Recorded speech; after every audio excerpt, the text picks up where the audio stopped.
اللہ کی قسم محمد صلی اللہ علیہ وآلہ وسلم نے جیسے ہی اس کے دروازے پر دستک دی تو وہ فوراً اس حالت میں باہر نکل آیا گویا اس کا چہرہ بالکل بے جان اور زرد ہو رہا تھا۔ محمد صلی اللہ علیہ وآلہ وسلم نے اس سے کہا کہ اس کا حق ادا کرو۔ وہ بولا بہت اچھا، یہ کہہ کر وہ اندر گیا اور اسی وقت اس کا حق لا کر دے دیا۔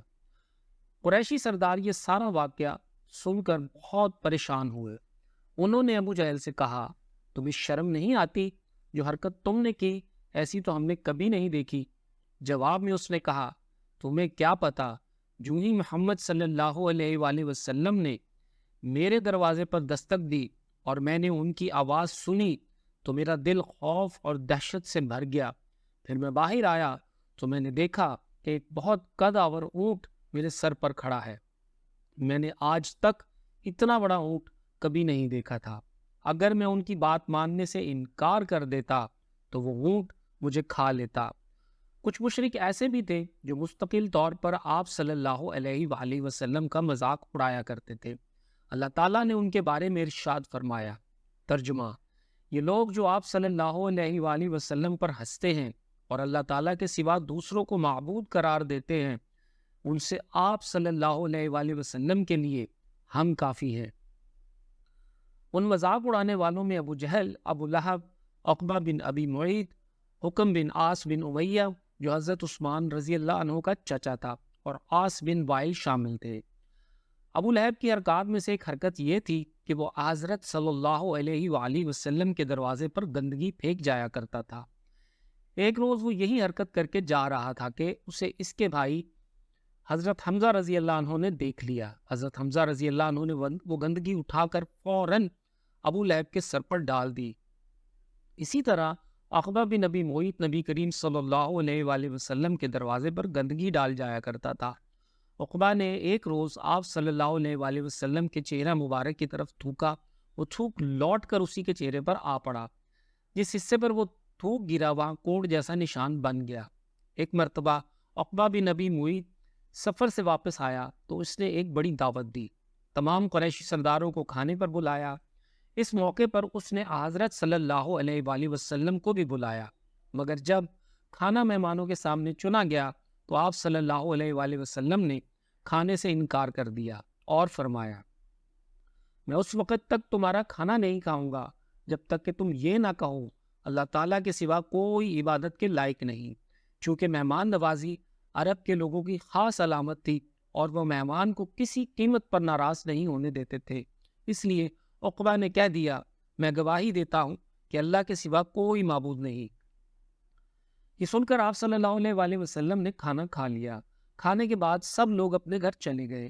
عقبہ بن ابی معیط ابی بن خلف کا دوست تھا۔ لوگوں نے اسے بتایا کہ عقبہ نے کلمہ پڑھ لیا ہے۔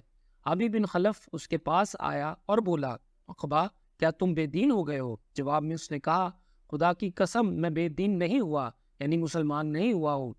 بات صرف اتنی سی ہے کہ ایک معزز آدمی میرے گھر آیا اور اس نے یہ کہہ دیا کہ میں جب تک اس کے کہنے کے مطابق توحید کی گواہی نہیں دوں گا وہ میرے ہاں کھانا نہیں کھائے گا۔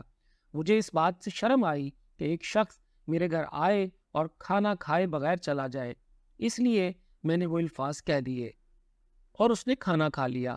لیکن سچ یہی ہے کہ میں نے وہ کلمہ دل سے نہیں کہا تھا۔ یہ بات سن کر ابی بن خلف کا اطمینان ہوا اور اس نے کہا میں اس وقت تک نہ اپنی شکل تمہیں دکھاؤں گا نہ تمہاری شکل دیکھوں گا جب تک کہ تم محمد صلی اللہ علیہ وآلہ وسلم کا نعوذ باللہ منہ نہ چڑھاؤ، ان کے منہ پر نہ تھوکو اور ان کے منہ پر نہ مارو، نعوذ باللہ۔ یہ سن کر عقبہ نے کہا یہ میرا تم سے وعدہ ہے۔ اس کے بعد جب حضور نبی کریم صلی اللہ علیہ وآلہ وسلم اس بدبخت کے سامنے آئے اس نے آپ صلی اللہ علیہ وآلہ وسلم کا منہ چڑھایا۔ آپ صلی اللہ علیہ وآلہ وسلم کے چہرہ مبارک پر تھوکا، لیکن اس کا تھوک آپ صلی اللہ علیہ وآلہ وسلم کے چہرہ مبارک تک نہ پہنچا بلکہ خود اس کے منہ پر آ کر گر گیا۔ اس نے محسوس کیا گویا کوئی آگ کا انگارہ اس کے چہرے پر آ گیا ہو۔ اس کے چہرے پر جلنے کا نشان باقی رہ گیا اور مرتے دم تک رہا۔ اسی عقبہ بن معیط کے بارے میں سورہ فرقان کی آیت 37 نازل ہوئی۔ ترجمہ: جس روز ظالم اپنے ہاتھ کاٹ کاٹ کر کھائے گا اور کہے گا کیا ہی اچھا ہوتا میں رسول کے ساتھ دین کی راہ پر لگ جاتا۔ اس آیت کی تفسیر میں لکھا ہے جس روز ظالم آدمی جہنم میں کونی تک اپنا ایک ہاتھ دانتوں سے کاٹے گا، پھر دوسرے ہاتھ کو کاٹ کر کھائے گا، جب دوسرا کھا چکے گا تو پہلا پھر اگائے گا اور وہ اس کو کاٹنے لگے گا، غرض اسی طرح کرتا رہے گا۔ اسی طرح حکم بن عاص بھی حضرت صلی اللہ علیہ وآلہ وسلم کے ساتھ مسخرہ پن کرتا تھا۔ ایک روز آپ صلی اللہ علیہ وآلہ وسلم چلے جا رہے تھے، یا آپ صلی اللہ علیہ وآلہ وسلم کے پیچھے چل پڑا۔ آپ صلی اللہ علیہ وآلہ وسلم کا مذاق اڑانے کے لیے منہ اور ناک سے طرح طرح کی آوازیں نکالنے لگا۔ آپ صلی اللہ علیہ وآلہ وسلم چلتے چلتے اس کی طرف مڑے اور فرمایا، تو ایسا ہی ہو جا۔ چنانچہ اس کے بعد یہ ایسا ہو گیا تاکہ اس کے منہ اور ناک سے ایسی ہی آوازیں نکلتی رہتی تھی۔ ایک ماہ تک یہ بے ہوشی کی حالت میں رہا۔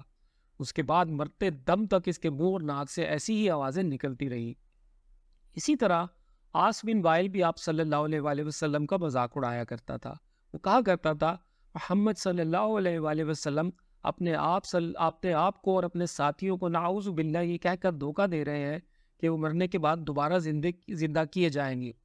خدا کی قسم، ہماری موت صرف زمانے کی گردش اور وقت کے گزرنے کی وجہ سے آتی ہے۔ اسی عاص بن وائل کا ایک واقعہ اور ہے۔ حضرت خباب بن ارت رضی اللہ عنہ مکہ میں لوہار کا کام کرتے تھے، تلواریں بناتے تھے۔ انہوں نے عاص بن وائل کو کچھ تلواریں فروخت کی تھی۔ اس نے اس کی قیمت بھی ادا نہیں کی تھی۔ خباب بن ارت رضی اللہ عنہ نے اس سے قیمت کا تقاضا کرنے کے لیے اس کے پاس گئے تو اس نے کہا، خباب، تم محمد صلی اللہ علیہ وآلہ وسلم کے دین پر چلتے ہو، کیا وہ یہ دعویٰ نہیں کرتے کہ جنت والوں کو سونا، چاندی، قیمتی کپڑے، خدمتگار اور اولاد مرضی کے مطابق ملے گی؟ حضرت خباب بن ارت رضی اللہ عنہ بولے، ہاں یہی بات ہے۔ عباس نے ان سے کہا، میں اس وقت تک تمہارا قرض نہیں دوں گا جب تک کہ تم محمد صلی اللہ علیہ وآلہ وسلم کے دین کا انکار نہیں کرو گے۔